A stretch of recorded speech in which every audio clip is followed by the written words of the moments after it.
Good morning, good morning, good morning. How is everyone doing?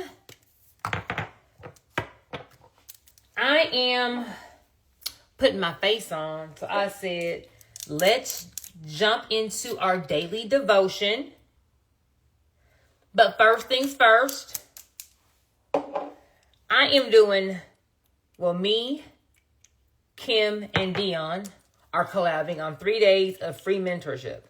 So if you are looking to learn how to make digital dollars, if you are tired, where is my brush, of exchanging time for money, if you're like, how do I get into this digital game, then you want to comment free and sign up and get the free link for 3 days of free mentorship on how to make digital income. Where is my brush? I just never have my stuff. I need my stuff. Hold on, y'all. Hold on. Ugh. Oh, well, that's just freestyle today. We're gonna just freestyle today. So I read from the book Jesus Calling. So for December 8th, it reads, "Your needs are my riches. A perfect gift. I never meant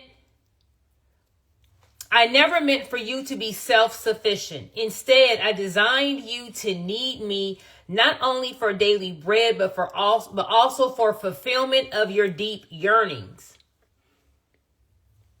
I carefully crafted your longing and feelings of incompleteness to point you to me. Therefore, do not try to bury or deny these feelings. Beware also of trying to pacify these longings with lesser gods, people, possessions, and power.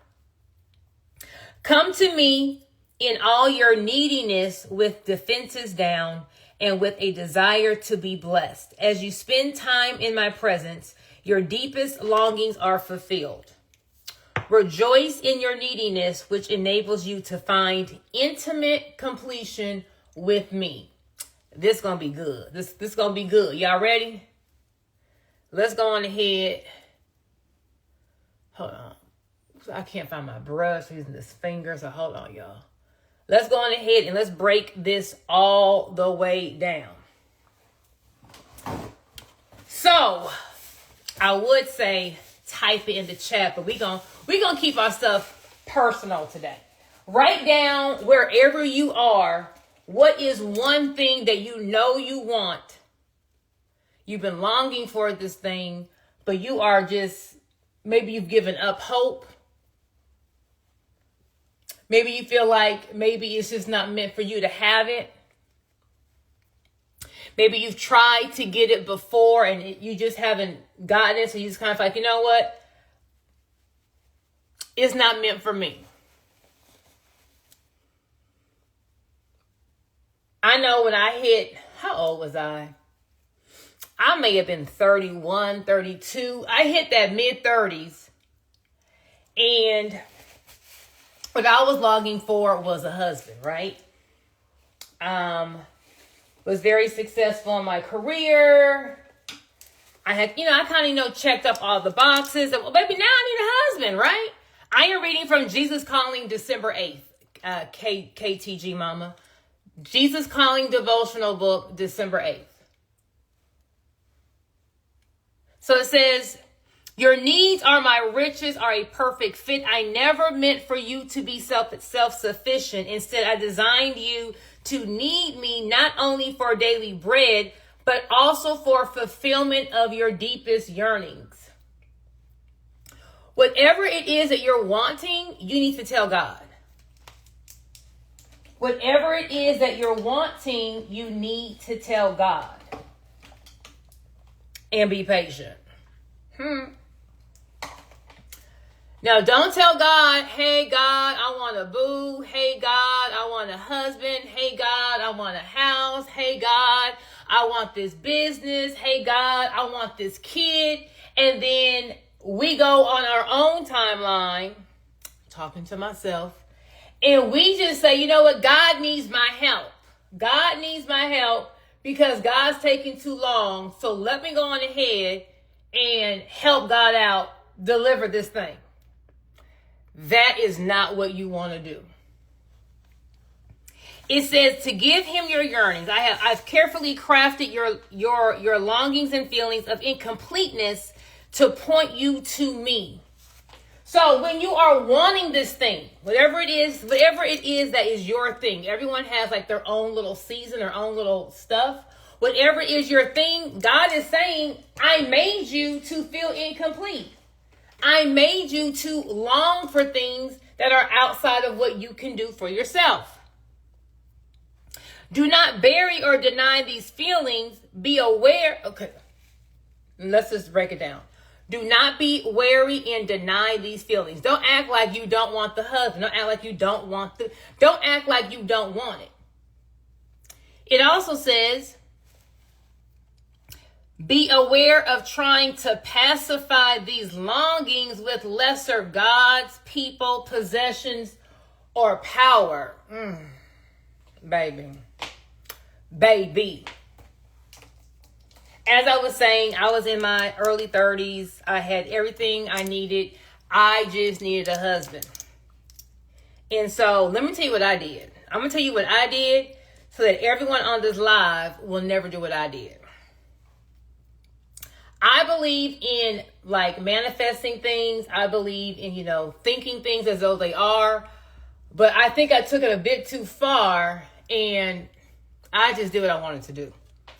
So one New Year's Eve, I said, you know what? This is going to be the year that my husband finds me.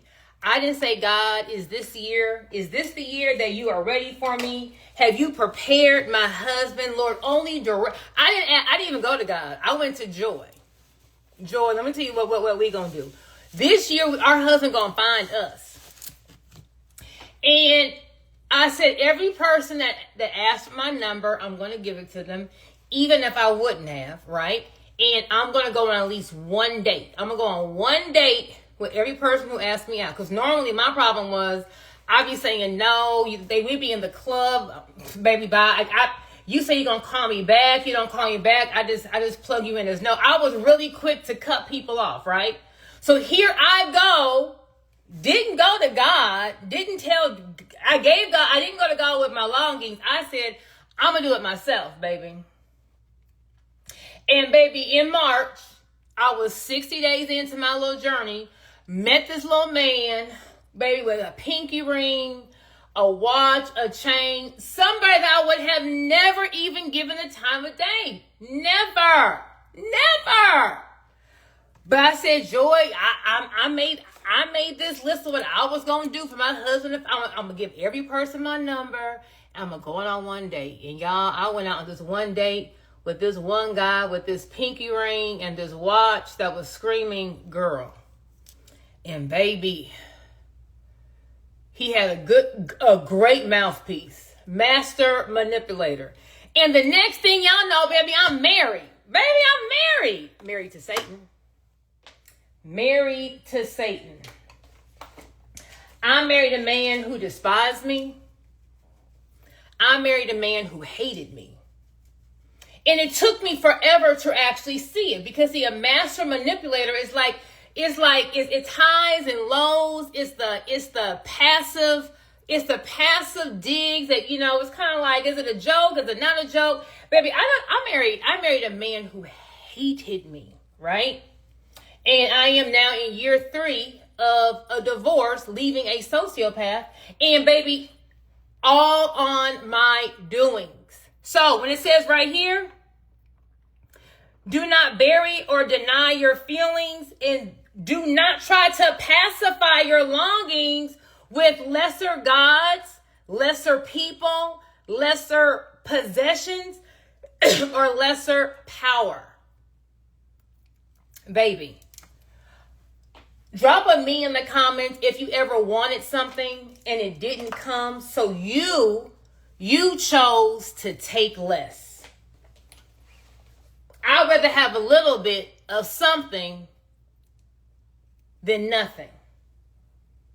It could be anything. Maybe you wanted a big house, but as you was trying to go through the mortgage process, when you get a mortgage, they want your blood type, they want your mama's maiden name, they want everything, right?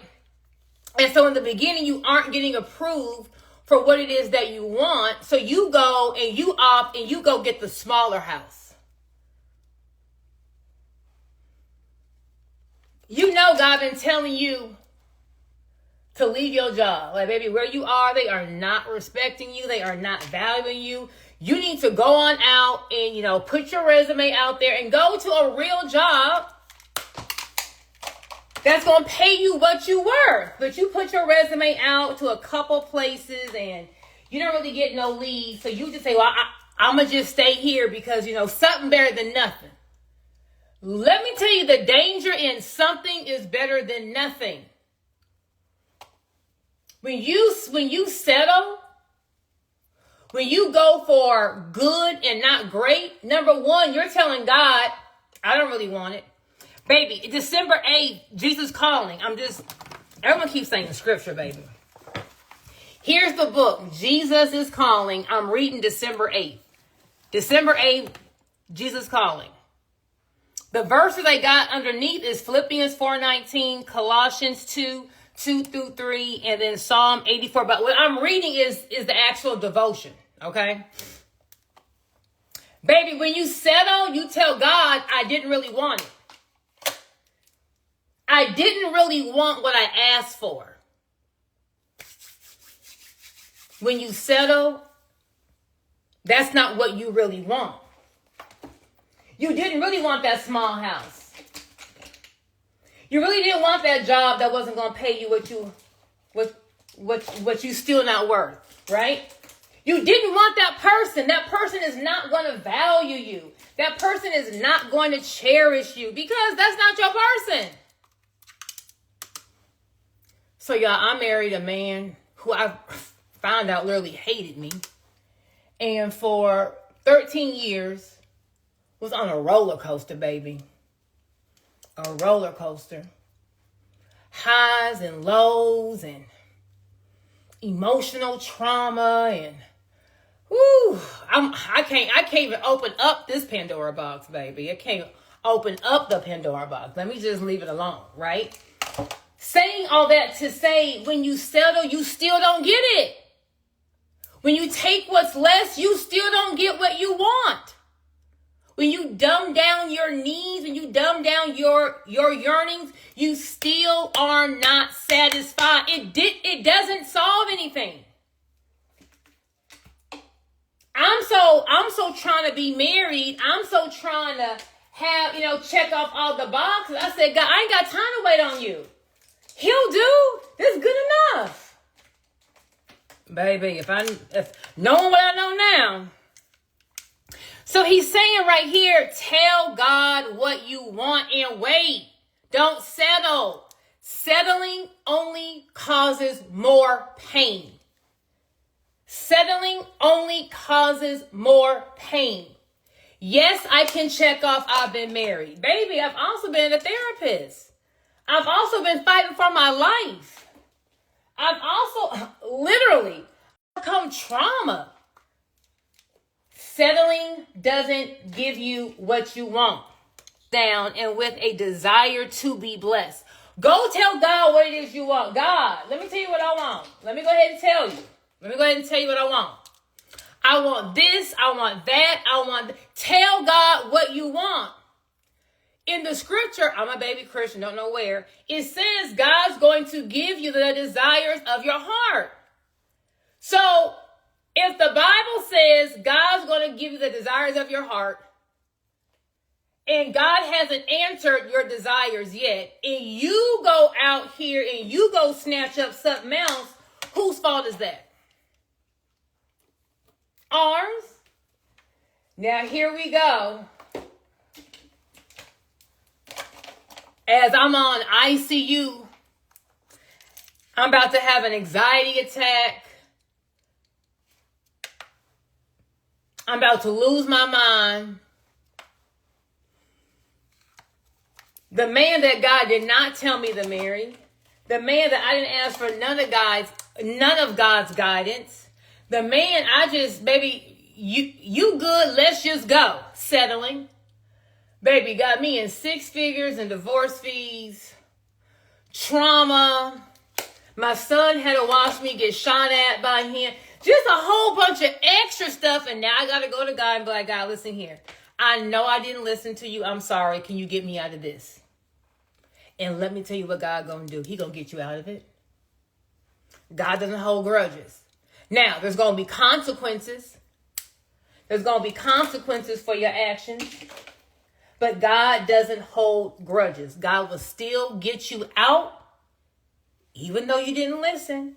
God will still help you overcome, even though you didn't listen. God will still make you whole.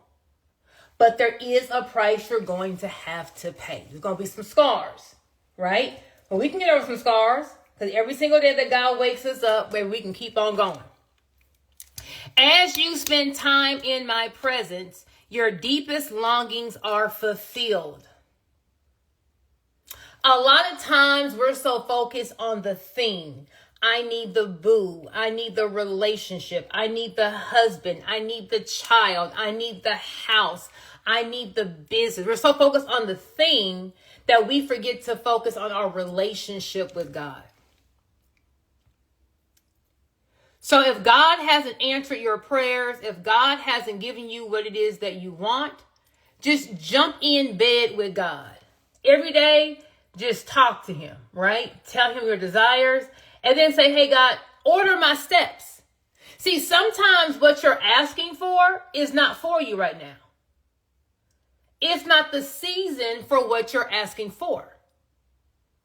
And so you keep asking for it, and God's like, baby, I'm about to give you this right now, because if I give this to you now, you're not going to know how to handle it. If I give this to you now, you're not going to know what to do with it. Or what you're wanting me to do is not for you. You asking God to have your boo propose to you, and he's saying, baby, this not your boo. So no, I'm not going to answer that question. I'll give you the desires of your heart. I will line you up with the person who is your boo once you leave this one.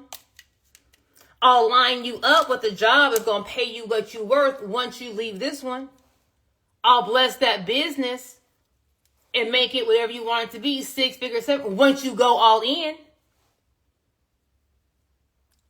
I'll approve that mortgage for that home once you figure out, hey, once I see that you are financially astute, that you're believing in what my promises are. You keep picking the house based on your budget, and that's not what I told you to do. I said dream bigger. Rejoice in your neediness, which enables you to find intimate completion in me. So God is saying he wants you to come to him with your desires. Come to him. Let him know what it is that you want. And listen to him. He's going to order your steps. He's going to tell you what to do, where to go, what room to be in. And accidentally, by God, you're going to run into your next partner. You're going to run into this. You're going to run into that. You're going to run into a place and get a great business idea. You're going to run into everything that you need for this next season. So, whatever it is that you want, don't act like you don't need it. I don't really want no boo. I don't even want no kids. I don't really want. That's not true. Be honest with what it is that you want. Number 2, go to God. God is going to show you, right? God's going to show you. If every mortgage you try to get done ends up failing, that's God saying this is not your season to get a house. I know you want the house, but I'm trying to show you this ain't your season. You got to always be on that telephone with your friend because your relationship is great on Monday, rocky on Tuesday, fabulous on Wednesday, he ignoring you on Thursday. And when you always got to talk about all this, God's showing you that's not it. I got what you need. So a lot of times we settle. A lot of times we get ourselves in situations. Baby, I'm talking to myself, because we weren't confident that God was hearing us. We weren't confident in God's movement. We weren't confident in God's timing. We wanted things done when we wanted it. And baby, let me tell you, sweetie, whenever you get what's not from God, baby, whenever you take things into your own hand, just go ahead and get the Kleenex. Go ahead and have the therapist on speed dial. Go ahead and be ready for heartache and despair. That's all that can come with anything that is not of God. Heartache and despair. That's it. You think, oh, I'm going to go ahead and just snap. It's going to be an instant gratification. You may have a good little run, or it may look good on social media. It's not going to last. Heartache and disappointment. So if I don't wait on God and get what I really want, I go grab whatever is lower or dangling or right here just to get this, and it still ends me up with not what I want. Now I have to overcome the trauma, the sad, the this, the that. Is it worth it? It's not. I've been there. I've done it. I'm not telling you, well, I went on ChatGPT. Baby, I lived, 13 years, baby. 13 years. Wasted life. 13 years of being with someone who hated me. 13 years of building something that got snatched from me. 13 years of trauma I now have to build myself out of, right? And it doesn't matter. You can make the mistakes. I've made the mistakes. God is not like, ha, ha, ha. He is still going to be with you. He going to say, oh, come on, girl. Now, I told you he wasn't the one, but you wanted him. So you do got to have a consequence, because God teaches with consequences. But let me tell you something, baby. I am never going to make this mistake again. As long as you learn the lesson, baby, the second something inconsistent, baby, I'm waiting on God. The second I want something, hey, hold on, did I get God's approval? But let me backtrack. Did God send me this business partner? Did God send me this business idea? Did God send this, or did I just go out here and get it myself? When you learn your lesson, you're able to you're able to kind of counter correct what you're doing. So yes, I want this, but I'm gonna go ahead and wait. I want what God wants for me. I want the friendship that God has for me. I want the house that God has for me. Because if it's not from God, it's only about to bring heartache and misery. And you still don't have what you wanted. And there is nothing worse than being in something, a job, a relationship, a friendship circle, and being lonely, not being heard, having to compete, having all this negative energy. You're like literally in turmoil. So you going and grabbing the lesser thing really ends up hurting you. Only hurts you. So Jesus calling, you can see we done been through a lot. December 8th, whatever are the desires of your heart God's going to give you, you just need to be patient and wait. Tell God. Write down in the journal every day what it is you want. Tell God, this is what I'm wanting. I want this. Show me who I need to be able to get this. Or Lord, this is what I want. Show me, is this your will for me? Is this your will for me? Is this the job I'm supposed to be at? Is this the friendship circle that I'm supposed to be at? Is this the relationship that I'm supposed to be in? And when you ask God to show you the signs, when the signs come, when they hit you upside your head, recognize the sign. Even if it means, dang, I thought this was it. It's not. Bam. Okay. I was so close to getting the house, but it fell through. That just means this isn't the house for me. It doesn't mean that you're never going to get a house. It just means this isn't the house for you. This wasn't the job for you. This wasn't the business for you. This wasn't the boo for you. There's another boo. There's another business. There's another job. There's another house. There's another friend circle. And whatever God has is going to be bigger and better than what you left. You just have to hold the faith. You just have to trust the process. You have to wait on God's timing. I promise you. When I left my marriage, I thought we were going to just have a normal divorce and, keep things business and keep on moving. God said, baby, you don't understand. You were married to Satan. Not just married to Satan. You had your in-laws living with you who hate you. So I'm about to remove you from this entire family. I would have never walked out on my own. I wouldn't have abandoned my family. And God's like, baby, this is not your family. Let me show you who they are. See, sometimes God takes everything from you to show you this is not what you thought it was. I don't want you over here crying at night thinking you lost a great job, a good friend circle, your person. Let me show you who left you. You're like, ooh, God. Instead of you crying, you're like, ooh, thank you for removing me, because I would have never had the strength to remove myself. I never would have seen this side. Sometimes God has everything fall apart because he wants you to start from ground zero. And on the outside, it looks like ground zero. But God says this, I'm going to take everything from you because I don't want you to think your comeback is you. I'm going to take everything from you.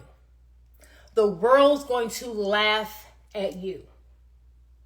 You're going to look like you're losing. You're going to feel like you're losing. That's just a season. I'm going to cover you as you're losing. I'm going to cover you as you're going through the fire. It's tough. It's hard. But he's not letting you get burned. Because in the fire is where God can rebuild you. In the fire is where God can make you stronger. In the fire is where the lessons you have to learn to become the person you need to become happen. They had to laugh at you. You had to be the laughing stock, because them laughing at you, it develops something in you. Because God knows where he's taking you.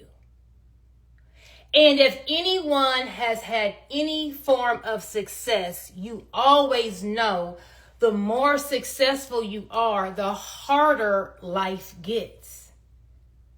When money is no longer a problem, like if money can solve